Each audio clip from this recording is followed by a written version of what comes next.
1절씩 교독하겠습니다. 제가 먼저 읽겠습니다.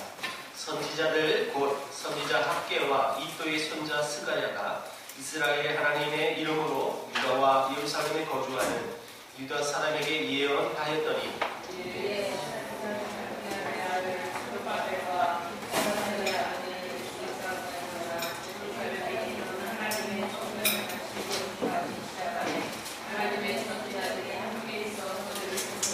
그때 유브라데강 건너편 총독 닷드네와 스달보스네와 그들의 동관들이 다 나와 그들에게 이르되 누가 너희에게 명령하여 이 성전을 건축하고 이 성벽을 마치게 하였느냐 하기로 하나님이 유다 장로들을 돌보셨으므로 그들이 능히 공사를 막지 못하고 이 일을 다리오에게 아뢰고 그 답장이 오기를 기다렸더라.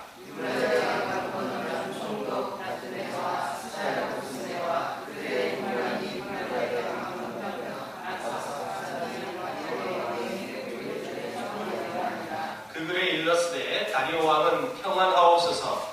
함께하셨나이다. 우리가 유다에 가서 지극히 크신 하나님의 성전에 나아가온 즉 성전을 큰 돌로 세우며 벽에 나무를 얹고 부지런히 나무로 공사가 끝을 성공하게 우리가 그 장로들에게 물어보기를 누가 너희에게 명령하여 이 성전을 건축하고 이 성곽을 마치자고 하였느냐 하고 우리가 또 그 머리를 이름을 증거와 행하고자 하여 그들의 이름을 부르짖으 그들이 우리에게 대답하여 이르기를 우리는 선지 하나님의 종이라.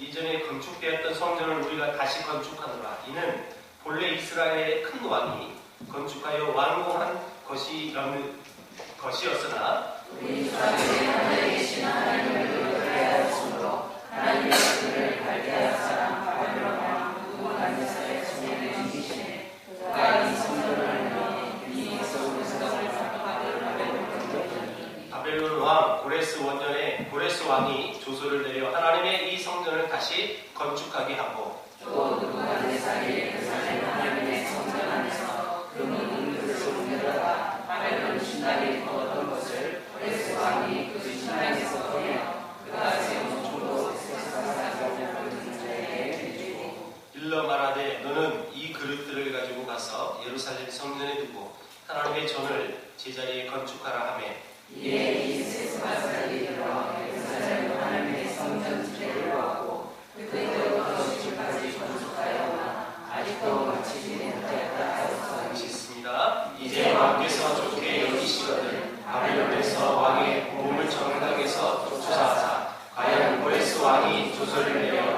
하나님의 이 성전을 예루살렘에 다시 건축하라 하셨는지 보시고 왕은 이 일에 대하여 왕의 기쁘신 뜻을 우리에게 보이소서 하였다. 아멘. 신앙생활을 하다 보면 열심히 섬기고 헌신하다가도 상처를 받고 또 신앙에 있어서 낙심해서 중간에 주저앉기도 하는 사람들을 종종 보게 되어집니다. 또 교회 일을 열심히 하는데 열심히 하다가 또 주저앉게 되어지는 사람도 보게 되어집니다. 그것은 포로에서 큰 꿈과 또 사명을 갖고 성전을 건축하려고 왔던 예루살렘에 돌아왔던 하나님의 백성들에게도 동일하게 어려움이 있어 주저앉을 수밖에 없는 상황이 그들에게 도래가 되었습니다. 원수들의 방해 때문에 약 15년 동안 여러분 성전 건축이 멈춰지니까 얼마나 답답하겠습니까? 얼마나 힘들겠습니까? 하나님의 크고 놀라운 사명이라는 것을 분명히 알고 시작했는데 왜 하나님의 일인데 하나님이 기뻐하는 그 성전을 짓는데 왜 이 원수들의 방해 때문에 그게 막혀야 되는가? 고민에 빠질 수도 있고 또 그것 때문에 시험에 들어서 그 하나님을 온전히 섬기지 못하는 사람도 있을 것입니다. 오늘 이 본문이 가장 많은 할애하고 있는 장면이 뭐냐면 하나님의 백성들을 원수들이 방해하는 그 내용이 오늘 주된 내용이에요. 사실 세스바살이라는 총독 시대는 지나갔고 이제 이 지역을 관할하는 새로운 총독들이 등장합니다. 그러니까 세월이 오래 가니까 책임자가 바뀌었다는 거예요. 그렇죠? 자, 그 사람이 누구냐? 다뜨네와 스달보스네. 아유, 발음도 하기 싫어요. 그렇죠? 뭐 이렇게 이름이 어려워. 이 종은 이러면 좋을 텐데. 예. 여러분, 새로운 사람들, 새로운 총독들이 여길 찾아와요. 일부러 자기 관할 지역이긴 하지만 일부러 이 성전 짓는 이 모습을 다시 보러 오는 거예요. 자, 이게 무슨 얘기냐면 성전을 건축하다가 방해 공작으로 멈췄어요. 근데 1절 보니까 이 선지자들을 주도로 해서 이것이 다시 시작이 됐어요. 다시 시작하니까 이 관할의 총독이 와서 이게 어찌 된 일인가 하러 보러 왔다는 겁니다. 이들이 어떻게 알고 왔을까요? 이 방해 공작을 했던 사마리아인들이 분명히 찔렸을 거예요. 그래서 요즘 말로 얘기하면 서로 고소하고 고발하고 그래서 진흙탕 싸움이 벌어지는데 이건 행정적으로 이걸 어떻게 판결하고 어떻게 정리할까?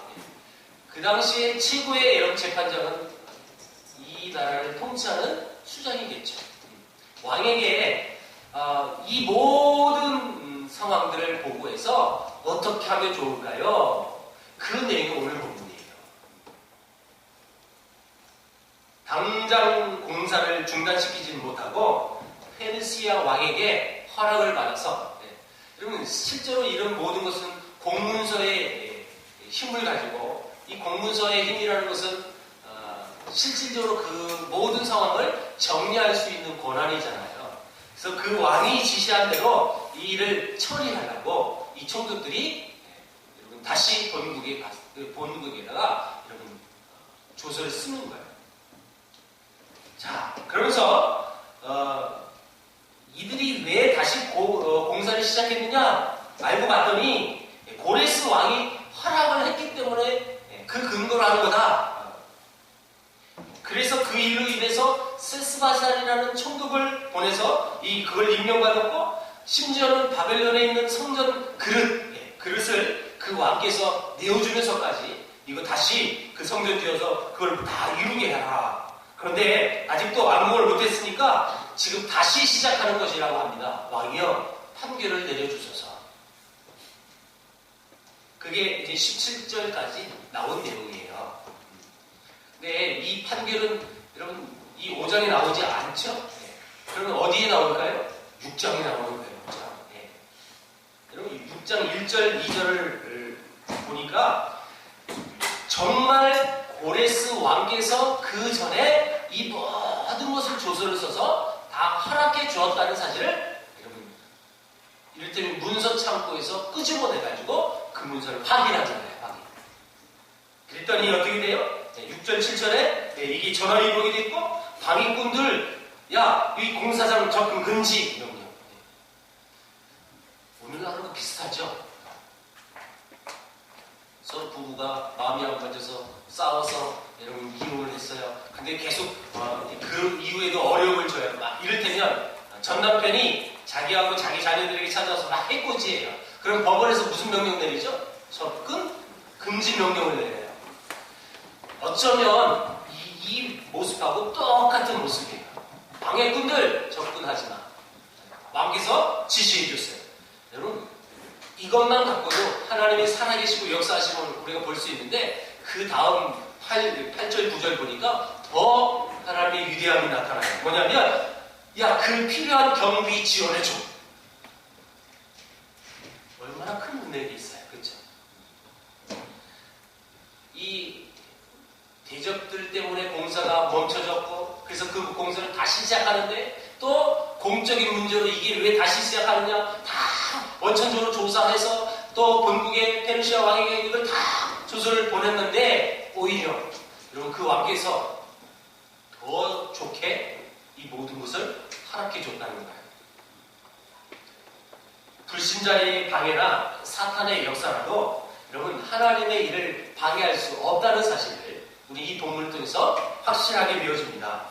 방해 못할 뿐 아니라 오히려 세상 역사가 하나님의 주권, 하나님의 손 아래 여러분 있음을 또한 우리가 보게 되어집니다. 세상의 선악간의 모든 행위나 사건은 다 하나님이 알고 계셔요. 그래서 그 하나님의 허락하시는 것 가운데서 이루어지는 거지 하나님의 일하시지 않는 하나님이 아니라는 거죠. 결코 하나님 없이는 또 어떤 일도 되어지지 않는다는 사실을 또한 우리는 보게 되어집니다. 그러므로 우리가 이 땅을 살아갈 때에 낙심되는 가운데 있을지라도 하나님의 말씀을 따르면 하나님은 우리를 형통케 하심을 여러분 믿으시길 바랍니다. 이 비밀을 이들은 알고 있었고 더덥지만 그 사탄의 이 꼬임과 유혹 앞에 여러분 흔들리지 않았어요. 여러분 사마리아 사람들이 우리가 도와줄게, 돈도 줄게, 지원해줄게 그랬을 때 단호하게 하나님 방법으로 그걸 거절했어요. 그래서 성전 건축은 중간에 멈췄지만 그래서 그 성전 건축이 더디게 진행되어지는 것. 그래서 하나님이 일하지 않는가 이렇게 생각할 수도 있었겠지만 하나님은 더 멋있게, 더 아름답게 일하셨음을 보여주고 있는 것입니다. 자, 성도들 속에 일어나는 이 하나님의 역사를 그러면 어떻게 시작이 되는지 한번 자세히 살펴보면 자, 오늘 본문 1절을 한번 찾아보세요. 1절 보니까 선지자들 곧 선지자 학계와 이또의 손자 스가랴. 그러니까 우리가 학계 스가랴는 이름이 익숙한 사람들이죠. 학계 스가랴. 이 선지자들이 이스라엘의 하나님의 이름으로 유다와 예루살렘에 거주하는 유다 사람들에게 예언하였더니 여러분 이 선지자들이 예언하는 건 누가 시키고 누구의 말을 전하는 거예요? 하나님 말씀이죠. 하나님 말을 전하는 거예요.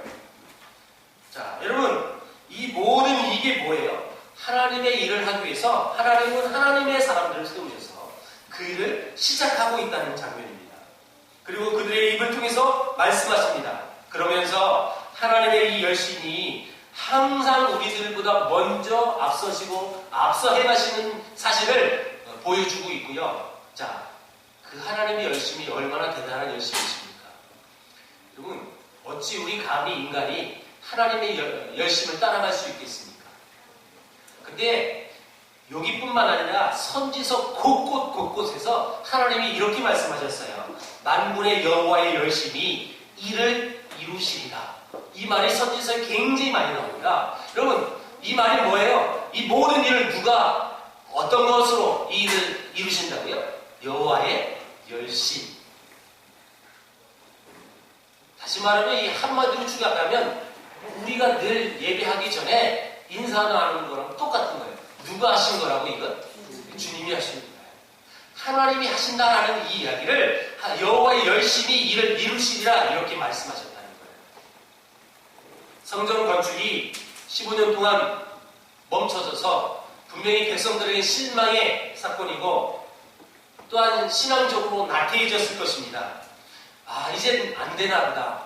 15년 동안 이렇게 멈췄다는 것은 성전 건축이 이제는 불가능하다라고 판단해야 되지 않을까라고 생각할 수 있었다는 거예요. 그런데 그때 하나님은 하나님의 선지자를 세우셔서 하나님의 말씀을 선포하십니다. 그게 뭐라고요? 하나님이 하신다는 거예요.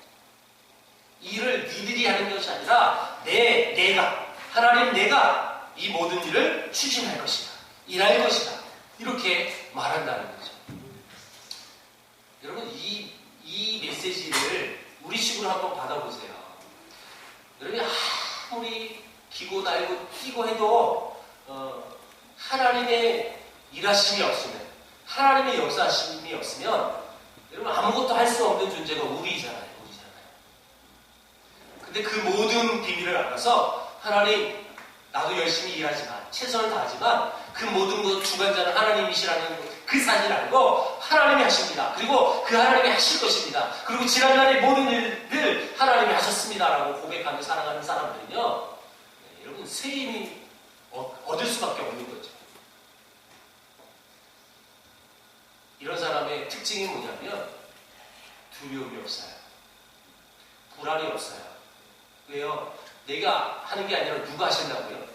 하나님 하시니까. 하나님이 하시는데 얘는 뭐가 두렵고 하나님이 일하시는데 뭐가 불안하고 하나님이 있는데 오늘 밤 불이 꺼져도 여러분 무섭지 않을 수가 있는 건 바로 이런 비밀이에요. 성도들이 인생을 살면서 것들이 좀 있어요. 어떤 사람은 벌레를 그렇게 무서워하는 사람도 있고, 어떤 사람은 전등에 안 들어온 캄캄한 어둠을 무서워하는 사람도 있고, 어떤 사람은 무덤도 무서워하는 사람도 있어요. 여러분, 예를 들어서 무덤이라고 얘기해보죠. 왜 무덤이 무서워요? 안 무섭나 보죠, 여러분? 귀신이 나올까봐. 여러분, 만약에 그 근거로 무서워한다고 치면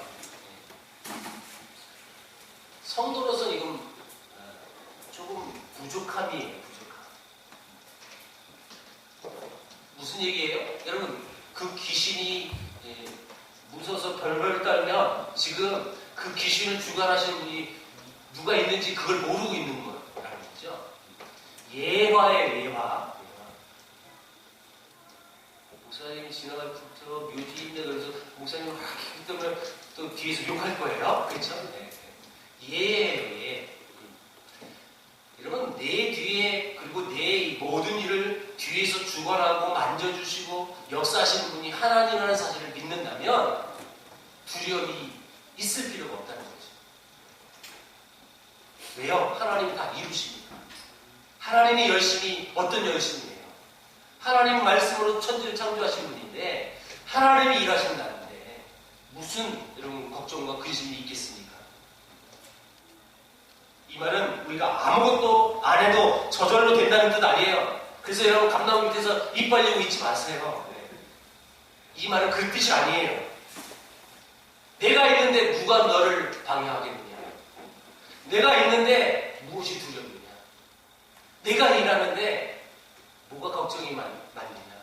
이 메시지예요. 이 말은요, 혼내는 게 아니라 격려의 메시지예요. 격려의 메시지. 우리 힘내라고. 왜 두렵고 떨리는 몸으로 이 땅을 살아갈 수밖에 없느냐? 그것이 아니라 그 하나님이 나와 함께 하십니다. 여러분, 이런 비밀을 알게 되어지면 우리 마음이 감동이 되는 거거든요. 그렇죠? 하나님이 우리를 만지시니까 우리가 감동이 되어져요. 하나님은 하나님의 일을 분명히 하나님이 하시지만 여러분, 우리가 또 알아야 될 것은 사람을 통해서 하나님은 일하십니다.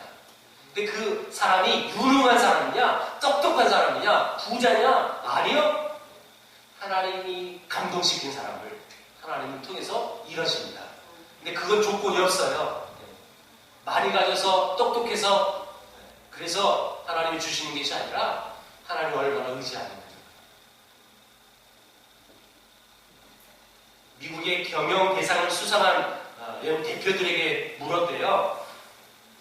고객 감동의 비결을 물었더니 이런 미국의 내노라는 CEO들이 이렇게 똑같이 고백을 했습니다. 감동된 직원이 감동된 고객을 창출해낼 수 있습니다. 감동된 직원이 여러분, 내 회사에 일을 하는데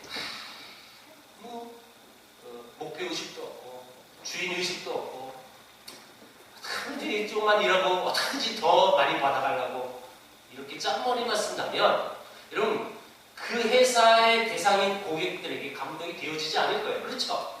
이건 삼척동자도 다 할 수 있는 내용이에요. 그렇죠?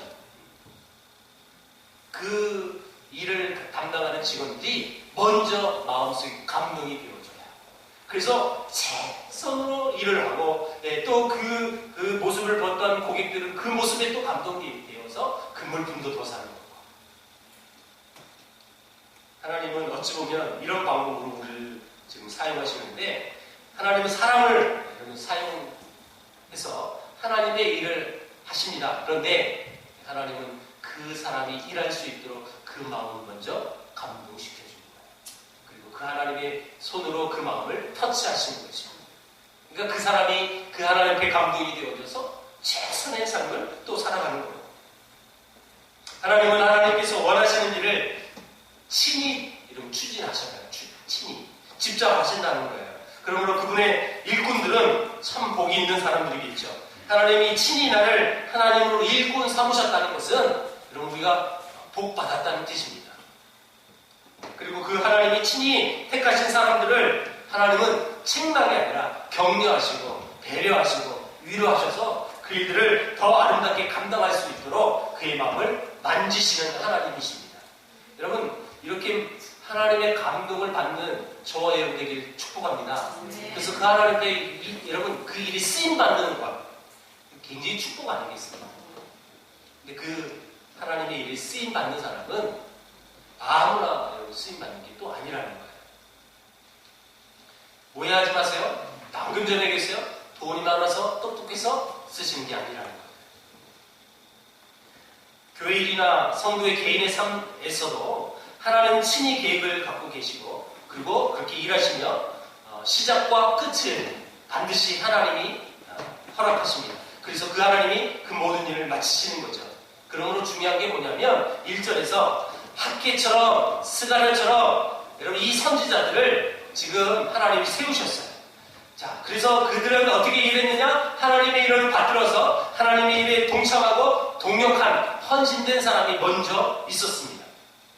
요즘 내가 마땅히 해야 할 하나님의 일을 중단했거나 늦추거나 하는 것은 없습니까? 한번 생각해 보십시오. 그것은 뭐 예배일 수도 있고 기도의 삶일 수도 있고 목사의 삶일 수도 있고 내가 별 지금 봉사하는 삶일 수도 있고 여러 가지 있을 거예요. 또 내 주변에 하나님과 신앙생활에 소극적이고 심취된 성도들은 지금 내 주위에는 없는가? 한번 돌아보십시오. 그들을 격려하고 도와주어야 할 책임이 나에게 있다는 것 생각해 봐야 합니다. 왜요? 그것이 하나님의 일하는 방법이에요. 침체에 있는 그 이스라엘 백성들을 여러분 독려하고 격려해서 그 아름다운 성전이 다시 재건할 수 있을 수 있는 것은 요 선지자들을 먼저 하나님 세우셨다. 그래서 그것을 통해서 또 격려가 되고 감동이 되어져서 그 일에 추진할 수 있도록 연결고리가 되어진다는 거죠. 목사님, 그럼 그 학계 스가랴 그 사람은 그 선지자니까 목사 아니에요, 목사? 목사가 그렇게 했는데 목사님은 나한테 그렇게 해줬어요? 막 이러면 안 돼요. 네.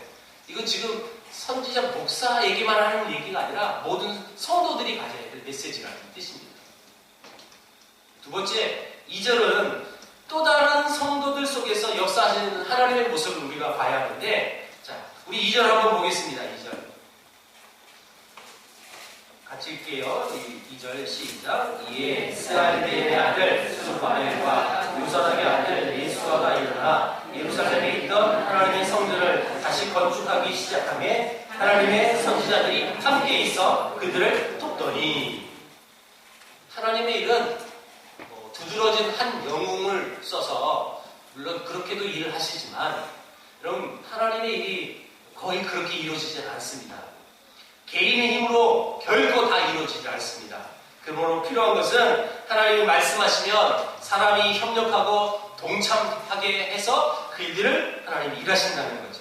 그런데 먼저 지도자들의 협력이 필요하다는 사실을 우리에게 지금 피력하셨던 것이고 2절은 선지자들이 말씀하고 그 말씀이 선포되어졌더니 또 다른 스룹바벨과 예수아가 일어나 그리고 시작하고 그 일에 보니까 2절 끝에 보니까 선지자들이 또 그 일을 함께 돕고 있는 장면이 보여주고 있는 거예요. 여러분 이 장면이 어떤 그림이 그려집니까? 이 모습을 보면 하나님의 선지자를 세워서 하나님 말씀의 선포가 되어지고 그 말씀을 들은 사람들이 또 그것이 힘이 돼서 그 성경 건축을 또 시작하고 또 여러분 선포한 이 선지자들은 가만히 그렇지 잘하나 보자 여러분 뒷짐 지고 있는 것이 아니라 함께 그를 돕고 있다. 이 장면이라는 거예요. 이 그림이에요. 마치 세계를 품은 교회를 보는 것 같지 않습니까? 동의 안 하나 봐요.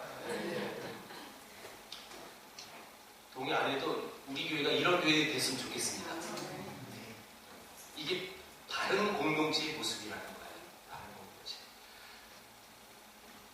이것을 위해 누군가 먼저 하나님 앞에 헌신하는 사람이 있어야 돼요. 시작하는 사람이 있어야 된다는 거예요. 누가 하나 보자. 저 집사님이 하면 좋겠는데 마음은 저 사람 하면 좋겠는데 누가 먼저 할까? 그것이 아니라 여러분 먼저 시작한 사람이 있다면 그 일을 함께 동역하는 사람들이 또 반드시 붙는 거예요. 이것이 바른 오늘날의 교회의 모습이어야 하는 것인데, 한마디로 말하면 돈이 필요한 사람들이 있어야 하는 거죠. 먼저 그 길을 하나님을 오직 신뢰하고, 그래서 하나님만 의지하고, 그래서 그 하나님의 아름다운 그 신실하게 일하심을, 역사심을 믿고, 이러면 그 믿음의 발을 내딛는 사람들 보면, 그 시작점이 되어지면 그 뒤에 바로 따로 붙어서 함께 동역해주는. 우리 교회는 성도가 많지 않잖아요. 우리 교회 같은 교회에선 굉장히 장점이 하나 있어요. 여러분들이 진짜 하나님을 진짜 잘 섬기고, 하나님의 몸되기를 잘 섬기고, 이 신앙이 잘 구비가 되어져서 온전히 살아가면 여러분 우리 교회의 롤 모델이 되는 거예요. 여러분 어렵지 않아요, 이거는요. 몇 명 안 된다잖아요. 안 되니까 금방 될 수 있어요. 또 오해는 마세요. 난 지금부터 내 기도 제목을 롤 모델이다. 그런 뜻은 아니겠죠. 아름다운 신앙의 그 모습으로 아름답게 살아가는 그 모습을 보면 여러분 후대 사람들은 그걸 입으로 가르쳐 주지 않아도 알아요. 나도 저분처럼 저렇게 신앙생활을 해야 되겠다. 나도 이런 직업을 가져서 저분처럼 이렇게 멋있게 섬겨야 되겠다. 이런 마음을 갖게 돼 있는 거예요. 그거는 여러분 글로 가르치는 것도 아니고 말로 가르치는 것도 아니에요. 우리의 몸으로 가르쳐주는 거예요. 이렇게 돈이 되어지면 여러분 그 뒤에 사람들은 당연히 따라가게 돼 있습니다.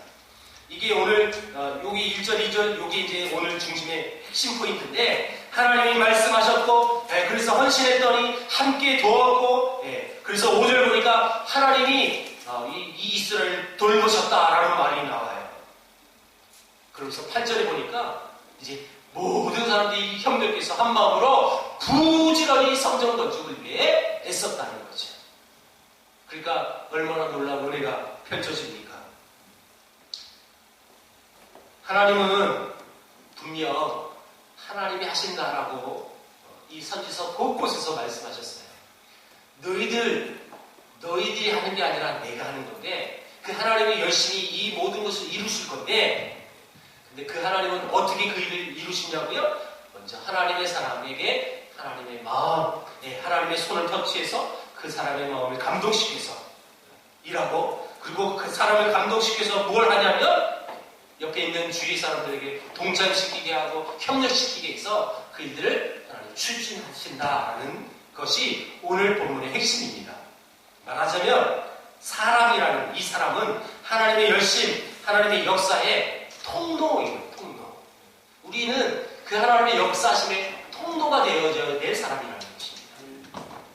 그래서 제가 기도 중에 제일 많이 기도하는 여러분 문장이 있는데 혹시 아세요? 거기에 통로 되게 해주세요. 못 느끼셨나요? 옆에 교회 다니세요? 혹시? 제가 거의 기도할 때마다 이 낱말을 넣을걸요. 우리는 하나님의 열심, 하나님의 역사하심에 대한 통로예요. 통로. 분명히 여러분 우리는 뿌리를 알아야 합니다. 하나님이 하십니다. 하나님이. 이 모든 역사 하나님이 하신 거고, 우리 교회가 이런 이 자리에 자리 잡고 이만큼 성장하고, 그래서 선교사도 파송하고, 또 그뿐 아니라 또 많은 선교사님, 또 선교회까지 여러분 관할하고 협력하고 수 있는 이 모든 것, 여러분 객관적으로 따져보세요. 우리 교회 형편으로 이 사이즈로 할 수 없거든요. 누구 하셨어요? 하나님 하셨습니다. 근데 그 하나님이 직접 여기 나타나셔서 하신 게 아니잖아요. 우리 사람들을 통해서 역사하셨단 말이에요. 우리는 그 하나님의 역사하심에 대한 통로일 뿐이에요. 통로일 뿐. 근데 여러분 그 통로가 얼마나 복된 삶인지, 여러분 이 자부심을 가지고 이 땅에서 사십시오. 하나님이 나를 향해서 먼저 손을 내미셨고, 먼저 그 은혜의 통로를 여셨는데, 이제는 내가 그 하나님의 은혜와 열심을 갖고 다른 사람에게 또 먼저 손을 내밀고 마음의 문을 열어줄 하는 그 통로의 역할이 바로 우리여야 한다는 것입니다. 하나님이 열심히 나를 통해서 다른 사람에게 전달되는 이런 주의 축복의 통로 되길 축복합니다. 오전 2부 예배에도 말씀을 드렸지만 오늘 메시지를 저는 참 고민을 했어요. 오전 메시지도 마찬가지, 오후 메시지도 이게 이제 고난 주간이 시작됐고 종료주의라고 하는데 이에 맞는 본문을 택해서 전해야 되는 건 아닐까라는 고민거리가 참 많았었어요. 그럼에도 불구하고 진도 나갔어요. 그렇죠? 마태복음 진도 나갔고 에스라서 진도 나갔습니다. 나중에 이 본문을 결정하고 나서 제 마음속에 든 것은 예수님이 예루살렘에 입성하는 종려가지 들고 이스라엘 백성들이 흔드는 그 장면, 설교도 참 중요하고 의미 있는 이야기겠지만 하나님의 그 아름다운 그 구원의 역사, 왜 예루살렘에 입성하셨고 그리고 왜 죽으셨고 왜 부활하셨는지 우리는 궁극적으로 알아야 돼요. 여러분, 성도는 분명히 그 사건을 통해서 우리가 구원받고 예수님의 자녀의 삶을 사는 건 분명히 맞아요. 근데 성경에서 그것만 얘기하면 우리는 그것만 설교해야 되고 그 얘기만 듣고 교회 가도 돼요. 그런데 성경 곳곳에 찾아봐도 하나님의 백성을 향한 기대치, 그게 뭐냐? 구원받고 끝내 그게 아니더라는 거예요. 그 다음의 삶을 하나님이 더 우리에게 집중해 주셨어요. 그게 뭐예요? 구원받은 하나님의 백성, 그래 십자가의 그 피로 너의 죄를 사겠고 그래서 내 자녀를 삼았어. 그것은 끝이지 않고 그 아름다운 사랑, 그 구원의 메시지, 그 아름다운 은혜가 너를 통해서 그 복음의 메시지가 계속 흘러가게끔 그것을 여러분 하나님이 우리에게 명령하셨어요. 그게 성경의 전부이더라고요. 그러니까 그래서 그렇게 정해놓고 나 스스로 자부심을 느꼈어요. 여러분, 오늘 제목이 뭐예요? 하나님의 디자인. 하나님의 역사하심이 하나님의 디자인을 기가 막히게 맞추셔요. 우린 그걸 보고 여러분 지금 오늘 또 이 시간을 통해서 또 들었어요. 중요한 건 내가 그 구원의 은혜를 받은 건 정말 중요해요. 그 십자가의 은혜 여러분 결국 있어서는 안 돼요. 그분이 내 죄를 위하여 죽으셨고 부활하셨어요. 너무 소중한 메시지예요. 그 1차원적인 구원받은 것으로 그쳐서는 안 된다는 거예요. 구원받은 백성이 이 땅에서 어떻게 살아가야 하는지, 그 구원받은 백성이 어떤 삶을 살아가야 하는지, 하나님의 역사하심이 크고 놀라우고 뻔히 알지만 근데 그 역사하심이 내 삶 속에서 어떻게 증명되어지고 있는지, 그 하나님은 지금도 여러분을 통해서 그 일을 이루시기를 원하고 계십니다. 하나님은 크고 놀라운 구원의 역사가 열방 가운데 흘러가기를 지금도 하나님은 소원하십니다. 여러분, 하나님을 진짜 사랑하십니까? 하나님의 그 구원의 그 복음의 메시지 듣고 구원 진짜 받으셨습니까? 그렇다면 그 하나님의 일하심, 그 하나님의 역사하심도 믿으십시오. 그리고 그 하나님이 얼마나 세밀하게 일하시는지 여러분 확신을 가지십시오. 그렇다면 우리 삶 속에 반란과 어려움이 와도 여러분 결코 우리는 거기 낭망하지 않을 겁니다.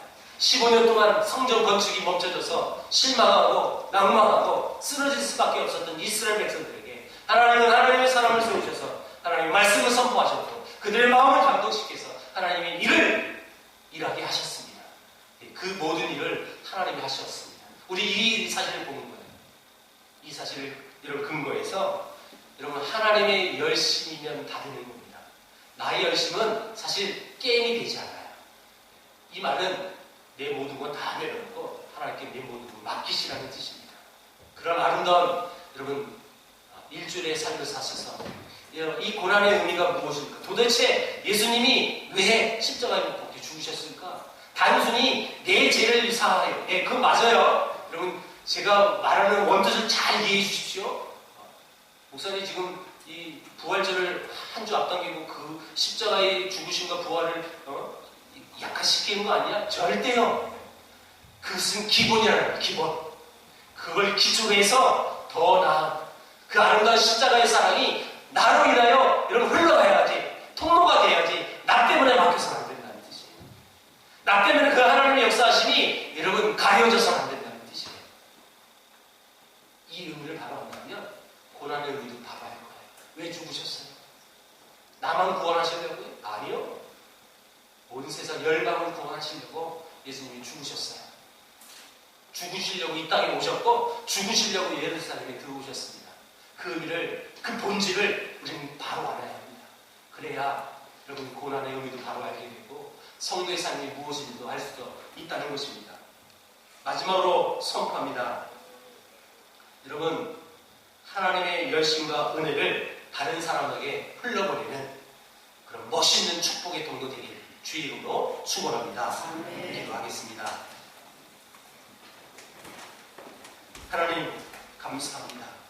지금도 하나님의 비자임으로